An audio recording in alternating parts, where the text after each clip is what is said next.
Hey, what's up, you guys? Welcome back to another episode of True Myths, One Lie, the game show in the form of a podcast all about myths, urban legends, conspiracies, all of the things that we don't fully understand. I'm your host, Anthony Manella, and the way that the game works is I'm going to tell 3 stories, 2 of which are from people online that claim that these stories are true, and 1 that is completely made up. It is up to my guests and everyone listening at home to try and figure out which story is the lie. Today's first guest has 2 friends who just announced that they are pregnant. Sorry, Ryan, I'm taking your intro to announce and congratulate Tom and Katie Heinlein on the fact that they are having a child.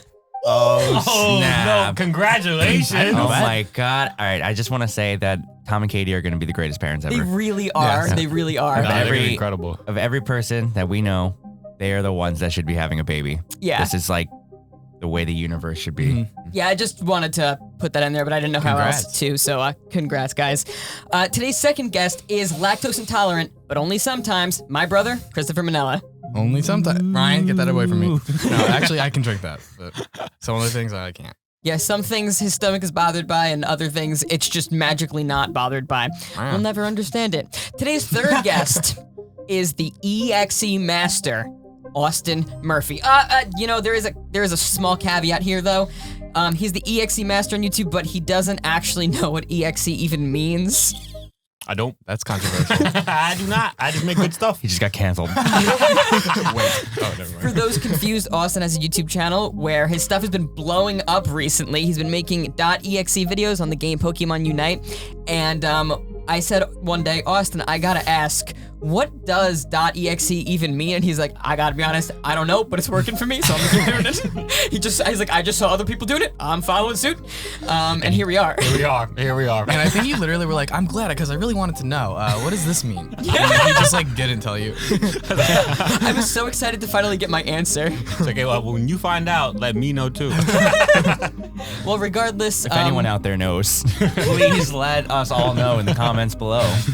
As far as we've gathered, it's just like some sort of, it's like meme videos. I guess. Just quick edited like meme stuff Yeah. for games. Yeah, boy. Okay, guys, so today we are talking about one of my personal favorite topics that we've discussed so far.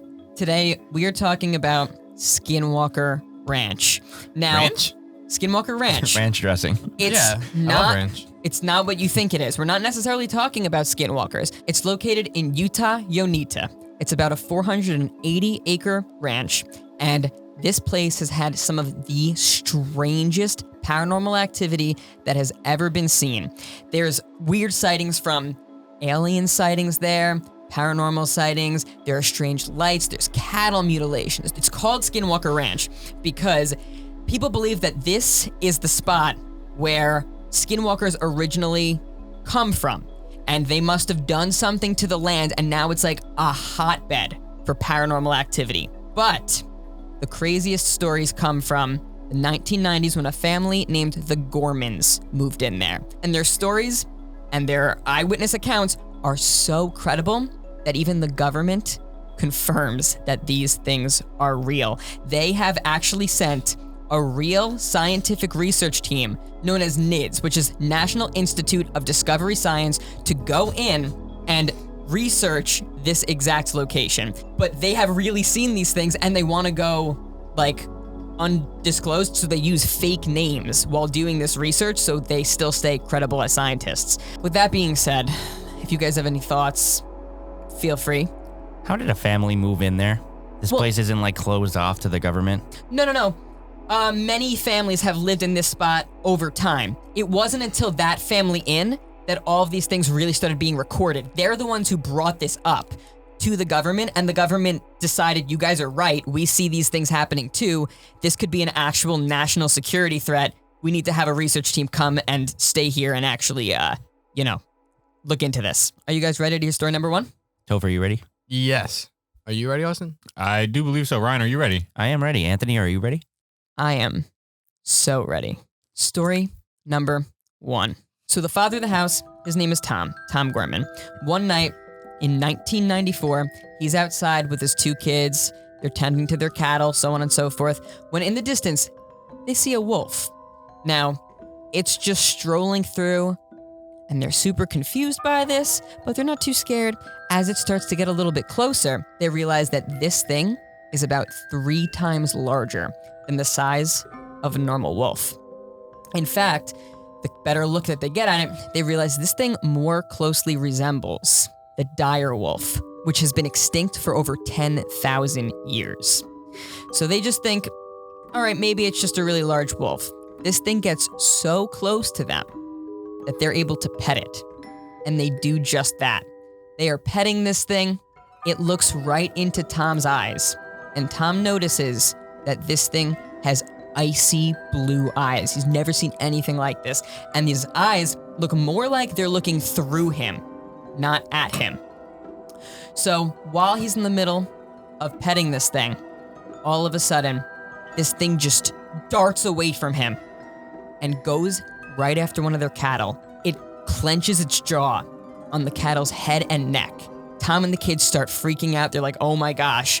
The kids run over to the wolf and start kicking it. Tom takes out his weapon and shoots the thing right in the chest, and the thing is still unfazed. He shoots it 2 more times in the chest. It seems unfazed still by the bullets. However, it does let go of the cattle. It turns and it looks right at the family. And Tom goes to one of his kids and he says, get a bigger weapon. They get a bigger weapon out there, and he shoots 2 large chunks of flesh right off of this thing. And the thing sprints off into the woods. Tom and one of his kids are following its footsteps, chasing after it. And for about 60 yards, they can see the footsteps, and then the footsteps magically end. They just disappear, and there's no trace of the wolf anywhere above them.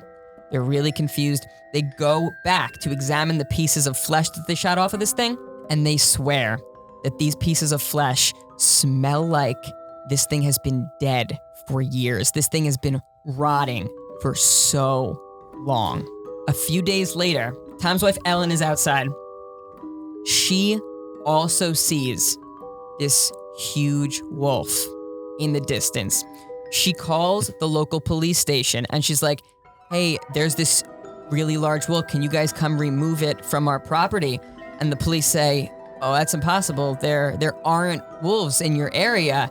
The police told her that the last wolf in the area was killed in 1929. That is the end of story number 1. Discuss. Since when do the police keep a log of all the animals that they kill? Since when do the police even go out and kill the animals? Yeah. It makes no totally sense. Weird. Like I said, I'm buying it as one of the real stories. Also, there was a lot of like weird minor details, like the eyes. Yeah. The icy blue eyes that feel like they're staring through him. Maybe that's a common feeling. Maybe it's paralysis. Could be. Story number 2. So Tom has a nephew who lives in the city. He's a city boy, and his nephew Dave's parents wanted him to go stay with Tom for a little bit for what they considered a quote-unquote toughen up visit. Right? They wanted to give him a little bit of a taste of the farm life. So one of the things that Tom knew that Dave was afraid of was the dark. So Tom said, you know what? We're going to take Dave for a walk tonight. We're going to show him that there's nothing to be afraid of out there. Nature is a beautiful thing. Appreciate everything. Appreciate the nighttime. However, people that live in Utah have told Tom specifically, do not go walking out at night. Weird things happen around here. But Tom loved his nighttime strolls so much that he decided, I don't care. I'm not giving up my nighttime strolls. So Tom, Dave, and one of Tom's sons go out and take their nighttime walk. They're walking. This is when they see 2 lights out in the distance, and it looks like headlights from an RV. Tom has had so many issues with trespassers recently. He's not having this. He's fed up with this. So he says to the 2 boys, guys, go scout ahead, please. Tell them that they cannot be here. Go with them. It's your ranch. Oh, he does. He so walks. weird. He walks, but they like run ahead of him. Oh, okay. Either way, you don't send your little nephew and son Right? to go encounter the strange light Especially in at the night. distance. From strangers.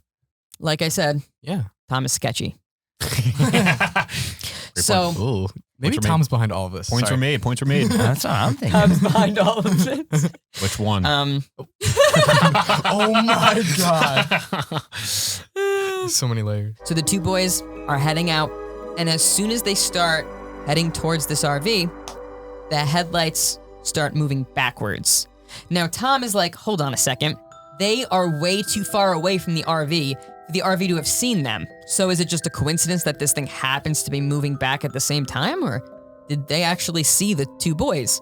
So Tom runs ahead with them, and they're all super confused, and they're watching this thing move backwards, and now the grounds that they're on is not smooth. It's a bumpy terrain, so you should be seeing the headlights bouncing up and down, but these lights are moving backwards so perfectly and so smoothly, as if it's gliding. They keep observing this thing, and the lights then move up and over something, as if it just levitated a little bit. So they're like, what the heck was that? And they get to that spot, and they see that there's a fence there, that this thing has just like went over the fence. They keep their eyes on those lights though, and they realize, all right, this thing is hitting the end here. There's a bunch of trees. There's no way they're gonna be able to go through the trees. We're gonna be able to catch them there. That's when this thing raises 50 feet up off the ground over all of the trees. And Tom and the two boys realize that this thing is no RV. It's an oblong shape. It's kind of shaped like a refrigerator. It's got lights on it, and then it just darts off and disappears into the night sky. Now, this is some time later, weeks later. Ellen had a very similar experience. She claimed to have seen something that looked the same. However, she was a little closer than Tom and the boys were, and she swears that she saw some sort of figure inside of the ship, some sort of alien or something, actually get up and walk over to another part of the ship before the ship darted away. And that is the end of story number 2. I'm gonna give you guys some time to discuss. Go. That's what I wanted to say, and that's what I thought of. Because they was talking about, the lights don't make any sense when I'm going to give you this theory, but go on. Just listen, hear me out. It's the Flying Dutchman. Going back, it's levitating, it flies over stuff. It just makes sense to me, so that's what I thought of it. Then he said the fridge, kind of threw it off a little bit, but then he said ship again, and it made me think again, it's the Flying Dutchman ship. Sorry, that's what I had to say. That's such a funny comparison. That's really what I thought the whole time when she started saying it was levitating. I was like, ooh. I'm gonna assume my audience knows who the Flying Dutchman is, but if you don't, yeah, Flying Dutchman is an old SpongeBob character. I'm sure a lot of people already know that, but. So, my initial thought is that this one is more likely to be fake than the first one. I do agree. I think this one, like the first one had a ton of very specific details, and this one didn't really have all that much. It was just all about the lights and moving back and moving up and moving up again and back. And the lights don't make any sense if you think about it. Yeah, well. When have you ever driven at night with your lights on and not seen something obstructing your vision, no matter how far it is? You know what I mean? That's literally the only thing casting a shadow. Mm-hmm. So it's like, oh yeah, they were really far away. How would the lights have seen them? It's like if you could see the ship, the lights would see you. Yeah, that's true. Also, the nephew. Maybe he's the alien. Coming from the city. True. We started talking about that. That's Dave. weird. Yeah, that needs to be brought up. That was a really weird whole intro to that story. We're gonna toughen up my nephew. Yeah, no. Send him to the ranch. Especially when he's heard scary things about the ranch. Like how evil. And then the uncle's just like, my nephew's afraid of the dark. Time to toughen him up and take him into the dark. And then the whole neighborhood's like, hey, yo, Tom, I told you, stop going on those walks, man. And he's like, nah, I gotta show my nephew. It's like, what? Yeah, you know what? Now thinking about that whole intro, I really don't know if number 2 is the fake story. Uncle Tom, please. I don't think that'll be a good idea. They just said don't go out there, Uncle Tom. I almost wish I told the story the way you guys are telling it right now. It's just way better that way. That's besides the point. Are you guys ready to play a little mini game? Yeah, we are. Oh, yeah. I'm ready. All right, so I am going to give you guys a bunch of paranormal acronyms, right? I'm gonna give you the letters for what these paranormal acronyms actually stand for. You guys have to guess what they stand for. Now, I know that there's literally no way you guys are gonna get these right. The point of the game is kind of just to see what fun things you guys come up with for each of these acronyms, and then I'll tell you what they really are. The brain. Ready? So the first one, let's see if any of you guys are paying attention. NIDS. The scientific research team that is... Oh, I got it. It's National Institute. Nectar. Discovery Science. Discovery Science. National Institute of Discovery Science. Yeah, that's it. That is what it was. You guys got it. Good job. All right. AATIP. AATIP. These are all some sort of paranormal acronym. Atomic. Artificial automated. Artificial alien. Alien's definitely one of the A's. Artificial alien or No. automated alien. No. What is it? AATIP. And they're all paranormal stuff. Yep. One of the A's has got to be alien. Alien Alliance. Okay, maybe Alliance. Alien Association? Alien Association. Transporting. Alien Anonymous. Intergalactic people. Whoa. I like it. What it actually good. stands for is Advanced Aviation Threat Identification It Program. has to do with aliens. Yeah, Yes, for sure. You guys were very close. We got it right. We're on the Okay. same page. I actually have a feeling that you guys will maybe get some of this one right. All right, ready? MUFON. MUFON. Yep. MUFON. Monsters University. Like I said, Monsters United. Guys, Model? there's literally United. something in there that I know you guys know. What? Model. Listen to the MU? acronym. MUFON? MUFON. FON. FUN. Fun. Guys, the middle three. MU. Oh my God. UFO. UFO. Unidentified Oh. flying object. Okay. Wait, let's take that back. Yeah. Oh my God, guys. The middle three. UFO. How did I not see that? Yeah, let's just edit out everything else. Ryan is carrying. It's so funny. He was like, MUFON. MUFON. And I was like, FUN. Fun. Oh, yeah. I thought that was so funny. I'm like, guys, there's three specifically in a row, and you took the last three. not figure Not it even out. the correct last. I know. I couldn't figure it out. But it's unidentified flying object in the middle. Motorized unidentified random flying words. object. Mega. Neurodivergent. I don't know. Mewtwo. More Pico. All right, you guys are close. And I'm actually, close. Mewtwo. yeah, the closest guess is probably Mewtwo. Oh. It actually stands for Mutual Unidentified Flying Object Network. Mewtwo. Oh. Mutual. I was close. He was close. Yeah. Yeah, Carrying. so in other words, Ryan, does your back hurt? You're just carrying this team. You As know, Christopher what's, said. what's funny is my back actually does hurt from working out the other day. So, yeah. All right, this next one is really, really fun. PBS. You know, like PBS Kids? What's funny is I don't even know what that stands for. Me neither. Actually, I do. Peanut butter sandwich. She puts EXE on there, we're screwed. It's so funny. Oh, paranormal. Correct. These words are fairly simple. Boat. What? Paranormal boat. That'd be horrifying. Can you give us some sort of like hint? Brick. Paranormal brick. Bentley. Bentley. Some think that the paranormal exists. Some don't. The people Believer. Yes. Paranormal believer. Paranormal belief Belief. blank. What's the last letter? S. Syndrome. System. Is it easy or hard? Sanction. Christopher, you're so close. Is it easy or hard? Sanatorium. It's a simple word. I have no idea. It's something that I have in my house. You stand on this thing. Seats. Seat. You sit on the. You stand on a seat? All the time. So glad Scale. you followed me up with it. Scale. Thank you, Christopher. Paranormal belief Paranormal scale. belief Who's scale. carrying now? Apparently, there's like a scale on how to rank how believable something is. Kind of cool. Okay. R.I.P. Ryan. Correct. Keep going. Okay. Wait, correct? No. Rest in peace. Recorded. You're very close. Rhinoceros. What do you do Registration? when you're recording something? Like, oh, let me do blank so I can record my results. Remy. Research. Research. Oh. Okay. Research. Investigation. Yes. Ooh. And what's the P? Providence. Policy. Guys, you know the P. People. Research. You Investigation. know the P. Not Papers. people. Nope. Paper. Association. I'm sorry, what? I don't know. Research. Investigation. Pacific. You said the P. Paranormal. Yes. No. Paranormal. Research. Investigation. Paranormal. This is cut the part where Ryan Why does said. that sound so weird? Research. Investigation. Paranormal. Research Yeah, it doesn't and flow. investigation of the paranormal. Oh, with But the they missing. simplify. Oh. Yeah, they don't use the articles, you know? Yeah. Okay. Well, I would have known if you didn't leave out the article. It's just RIOIO. I-O-R-I-T. All right. This last one is very, very simple. I think you guys are going to get it. SCEPCOP.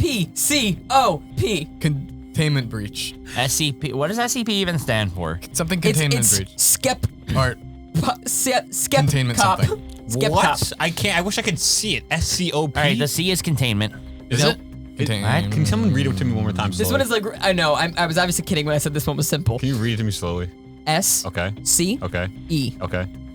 P, Okay. C, Okay. O, Okay. P. Jesus Christ, it's already gone. Skep Scientific. Skep cop. Scientific, And then next is C. like a group of people. Community. You're so close. Committee? Yeah. Okay. Communism. Scientific committee. 2, the next letter's an E. One thing in here you guys are definitely never gonna get. Is it the E? It's the P. Exfoliate? Not exfoliate. Yeah, let me just exfoliate my skin real quick while I'm doing paranormal research. experiment. Extraterrestrial? This is like another sciencey word. Experimental. Close. Examine. Very close. Extract. Second letter's a V in that word. Evaluate. Yes. I was gonna say Nice eviscerate. job, Toph. Woo! Christopher's on a roll right I now. just need one hint and I'll get every word. Here's a cooker. Okay. Scientific. Scientific committee to evaluate. The next part's kind of complicated. The P is kind of 2 words in one. Para is the first part. Well, that's the second P. There's 2 P. Oh, it's cop. It ends. The Penumbra. last P is paranormal. Yeah. So this one is. So you're missing. probability. Is the P silent? Yes. Pneumonual whatever? mnemonic? No. What is the word? What is Nice that? What is the job. P word? Pterodactyl. What's the P word that says the P silent? Pneumona ultramicroscopic. Christopher's on a roll right now. Yeah, that was good. Oh. Pseudo. Pseudo. Yes. Oh wow. Pseudo. Oh yeah. What's the second half of that? Science. Wait. It's an S word. You're very close. Pseudo. I'm not sure if I believe in ghosts. Oh, skeptic. Skepticism. Yep. Pseudo skeptic. And then what's the C? This is the last thing you need. All right, wait. Can you say the whole thing so far of what we have? Scientific committee to evaluate pseudo-skeptic blank of the paranormal. Copies. No, it's like I think Ryan has it. Continuum. No, it's like when you're arguing something. Like Like if someone left a comment yeah. that they thought was them being helpful, and usually it's not. Counterintuitive. They're giving constructive Criticism. criticism. Yeah. I was on it. I just couldn't think of the word. Yeah. Scientific committee to evaluate pseudo-skeptic criticism of the paranormal. We killed it. You guys did pretty well, actually. I expected a lot worse. I'm not gonna lie. Because I don't think I would have done as well as you guys did. And I really think most of it comes down to Christopher, to be honest. Really? Yeah. I was like, is the P silent? Yeah. What made you even think that? Usually P words that are big are the P is silent. We are gonna take a quick little break, and when we come back, we are gonna get into story number 3. We will be right back. And we are back. All right, guys, are you ready to hear story number 3? Yep. Story number 3. It was the fall of 1966. I love fall. Tom and Ellen DeGeneres were sitting outside. Sorry, I couldn't. Tom I Heinlein just- and Weird, Ellen right? 66. DeGeneres. It is weird because the other one's 94. I'm sorry. And the year between was 65. 1996. Did I say it wrong? Yeah, you said 66. It's the fall of 1996. Tom and his wife Ellen were sitting outside. It's an evening, and they just wanted to enjoy some peaceful time on the ranch. They can see all their cattle from here. And then they realize that their cattle seems to be frightened by something. They're all scared. They look up, and they see this really strange, like blue glowing orb flying in the sky above them. This blue glowing orb gets closer and closer to the cattle. It's moving its way down, and as it gets closer, the cattle don't seem to be afraid anymore. They just seem to be annoyed by it, but the fear seems to have just completely dissipated. Now, Tom and Ellen are so confused. They're like, what is that thing? This orb zips over to Tom and Ellen, like light speed fast. And it's about 20 yards away from them. They're staring at it, and Tom and Ellen now have this immense feeling of dread come over their body. Tom said he's never felt anything like this. He thought that his body was about to seize. He thought he was having a seizure. Ellen pulls out a flashlight to shine it at this blue glowing orb and get a better look at it, right? What they can make out is that it's nighttime. But it's glowing. Yeah, it's glowing. Well, what they discover is that this glow is coming from a strange blue liquid inside of this orb. The orb is bigger than a baseball, but smaller than a basketball, and the liquid inside looks like it's boiling, and they can hear like a crackling noise coming from the liquid. So she pulls out her flashlight, like I said, and she goes to shine the light at it. This thing darts out of the way of the light, and then it eventually just moves past away into the trees where it can no longer be seen. So it disappears for a little bit, but it comes back later. And Tom says, all right, I don't know what this thing is, but I've had enough of this thing. So what he does is He always says enough. Takes out his weapon. No, he takes out his son. This time his weapon is 3 dogs. He lets his 3 dogs off of their leashes, and he lets them go chase after this thing. This thing must be aware because it's like it's teasing them. It's moving up and down. So the dogs are jumping at it, and it's moving up and not letting them grab it. It starts to slowly move backwards, and the dogs keep following it. The dogs are keep barking at it. It moves into the trees, out of sight of the Gormans, and the dogs follow it into the trees. Next thing they know, the barking turns into 3 sharp yells of pain. Tom sat there waiting for the dogs to return for 2 hours, and they never came back. What an owner. What kind of a dog owner are you? Right? Didn't even go to look for his dogs. He's just like, I don't know. That sounded pretty bad. I guess I'll just wait for a few hours. He went to bed the next morning because he didn't want to go out into the woods in the middle of the night and search for this thing. I would for Shaggy. Sorry. Well, Tom didn't want to. Why didn't he just send his son? He goes out the next morning to see what he can find, and he can't find anything at all. All he sees are these 3 little burnt patches on the grass in the forest with this weird black, greasy, like messy looking stuff in the middle of these circles, and the smell of burnt flesh. Never found his dogs, never saw that orb. That is the end of story number 3. I'm going to give you guys some time to discuss.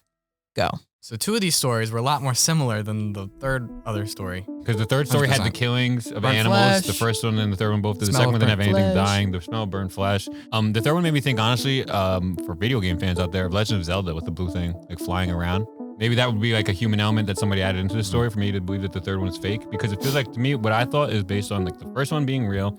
The third one seems like it's kind of copy of the first one. Like, oh, well, let's get the flesh in. Let's get the blue one. Let's get the animals in. You know what I mean? That's what it made it feel like for me. So the third one was trying to be a cheap copy of the first one.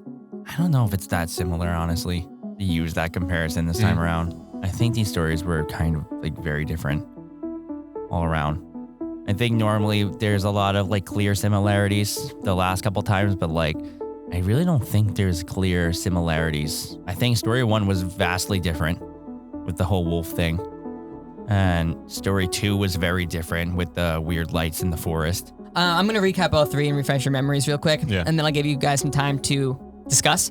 So, story number 1, Tom and his kids see a wolf out, comes over. They realize this thing is huge. It resembles more of something that's been extinct.